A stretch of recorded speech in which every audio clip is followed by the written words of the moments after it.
Phantom Sitter are back with a brand new song. It has just come out like an hour ago, and I'll be honest with you, I had no idea that this actually, I had no idea that this song was coming out. I guess I should have guessed because I know that they're building up to a new album. They've had quite a few releases recently, and at the same time as all this has been happening, I've been actually slowly getting more and more into the group. I did check them out when they first debuted because of course the Ado connection was really interesting and everything, but I just kind of didn't keep up with them with all the other groups I'm following. And as I did that Ado sort of deep dive that I did recently, I also at the same time got dragged into listening more and more to Phantom Sitter and thinking, actually, do you know what, I enjoy this group more than I had originally suspected I would. So yeah, I'm actually quite excited for this now. Now, the song itself is called Rine Ru. Now, Rine, you might be familiar with this phrase. That kind of means like reincarnation.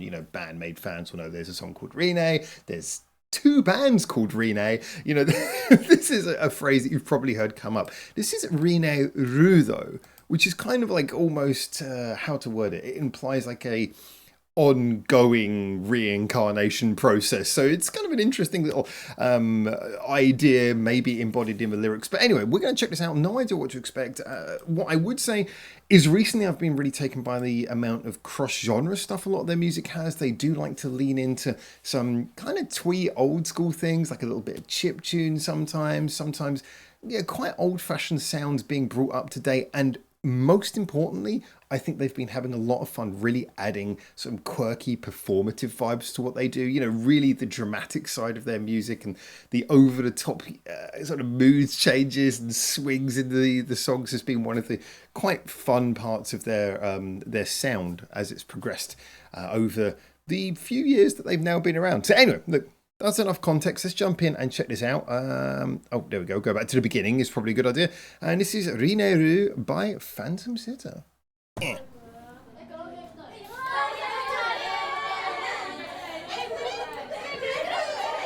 The setting is unusually normal for them. It's not a fantasy land for once.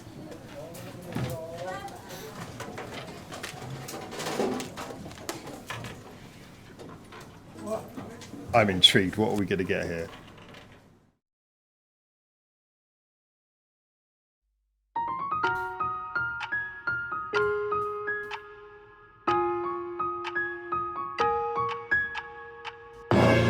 Oh, there we go.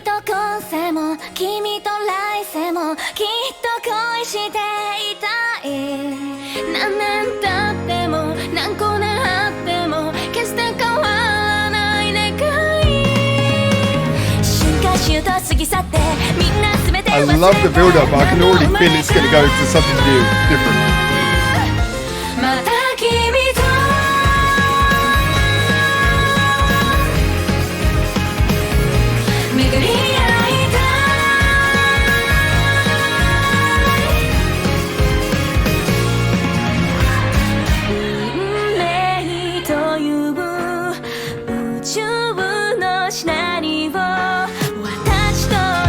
Loving the classic melodic kind of J-pop style.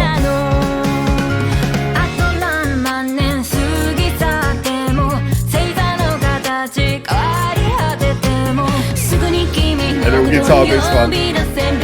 Vocals layering up.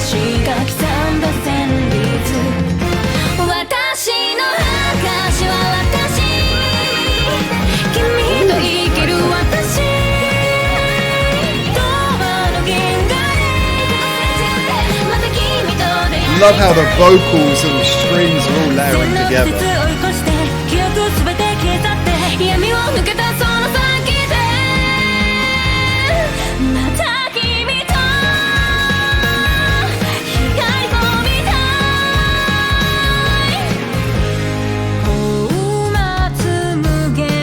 Man, this has anime theme tune all over it. I hope this is the theme tune of something that's so like evocative.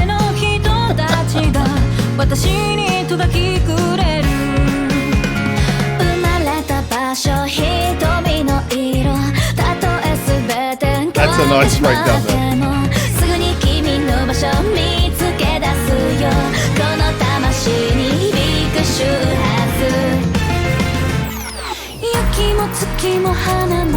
I was gonna say I'm intrigued to see what we get for a bridge and then this happens.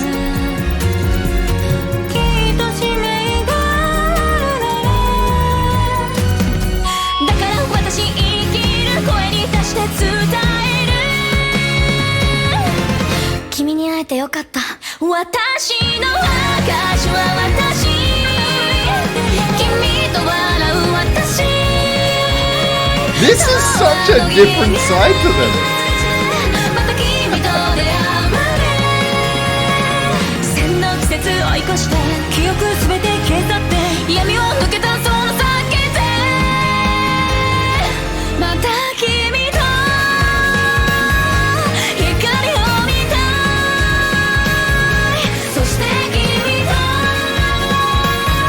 Yeah, that's really effective, but just in such a different way. 君と今世も君と来世もきっと恋していたい何年経っても何個目あっても I love how they're playing out the last chorus. Yeah, it's not what you expect from them, and yet at the same time, that fits so like nicely into their body of work. That's ooh. 私たちのさグループ名決めない？いいね。じゃあさ That's nice. A nice little bit of framing there. Right, there is a couple of layers we have to discuss with this one. Now, first things first. I mean, do you view it as what it is, or do you view it as a Phantom Sitter song? Let's start by viewing it just as what it is. As what it is, this is a song that actually, I was saying earlier how Phantom Sitter usually go for all these different kind of strange, surprising sounds. This song is at its heart a very kind of familiar sounding J-pop nostalgic album. Album sound. It's a sort of anthemic sound. You know, it's that feeling that we often get from a nostalgic J-pop song, where it's very much kind of giving you this hazy view of school, childhood days, and everything, and the broken romances, the friends you lose along the way, but also with these lovely bright filters and oversaturated. It comes through in both the song and the music video, and I think it works because that is a sound that has existed in J-pop for a while, because of the fact that it's very charming, and this hits the nail on the head about getting that all right. And one of the big reasons why this works so well for Phantom Sitter is because they employ this kind of layered vocal that they do so well. I mean, in the chorus, you've got the call and answer, you've got the long held notes that everyone can sing along to, and then while that's being sung along to, you've got another voice singing the next line, and that makes it interesting and active and gives the chorus character, gives it layers. But at the same time, it is a chorus that you can sing along to. One of your friends could be singing the main line while someone's singing the second line. And you can just imagine this being amazing live. You can imagine this being amazing in karaoke. And you can just imagine this being amazing singing it in the shower. It's a really good kind of pop song formula. And it makes that work even more by having the instrumentals really familiar, but charming. The piano is used beautifully here. We get that pre-chorus where you have the little playful second guitar line in the background. I think it was about here.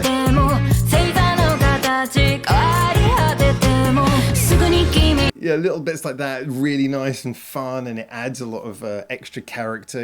It's the fact that you even get that halftime beat at that section. So it does a lot of familiar things. It's not doing anything we haven't heard before, but it's doing it with a sense of panache. It's doing it with a sense of fun, and it's utilizing the fact that you have four really great vocalists here to switch between these verses where it's one member at a time to the choruses where you have layered vocals and sort of harmonies happening and call and answer happening all at the same time. So uses the Phantom Sitter sound well to do something very traditional.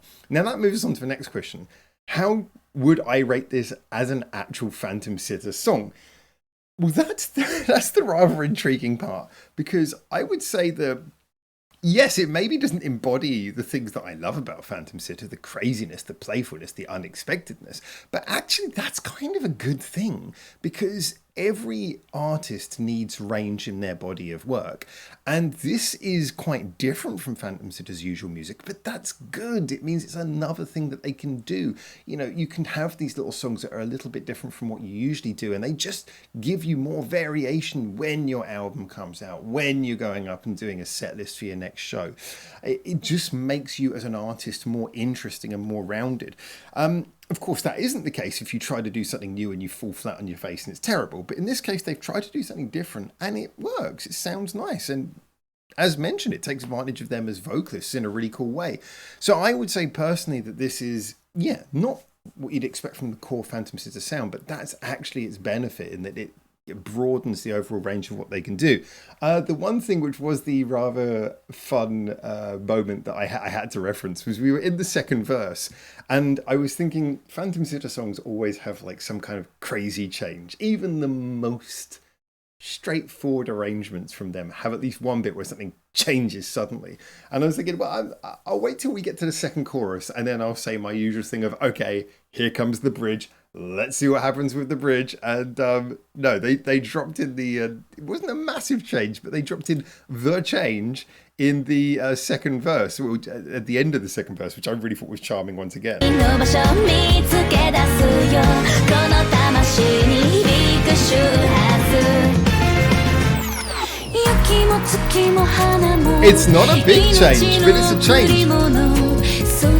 We're suddenly in this 1, 2, 3 rhythm.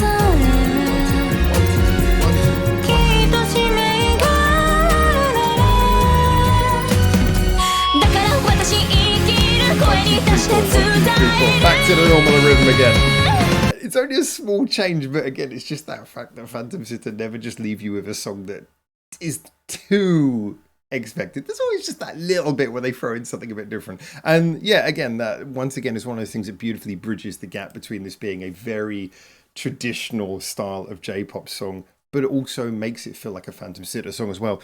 I enjoyed it. And yeah, when I talk about traditional, I mean, I barely even talked about the fact that, yes, it's another high school music video where you see people, you know, their emotions separating, and then the classroom, and it's just the people who are looking at each other. And there's like every music video stereotype you could ever imagine exists in this music video. It is all of the stereotypes at once. But it's charming, it works, and they give it enough character to make it their own. So anyway, those are my thoughts. As always, get in the comments, let me know what you think, and until I hopefully see you very soon for the next one of these. One moment. Yeah, I did just check the lyrics to see if there was any meaning that I missed. It's pretty much your usual themes. Eternal emotions, etc, etc. So anyway, until I hopefully see you very soon for the next one of these. For now, ciao, ciao.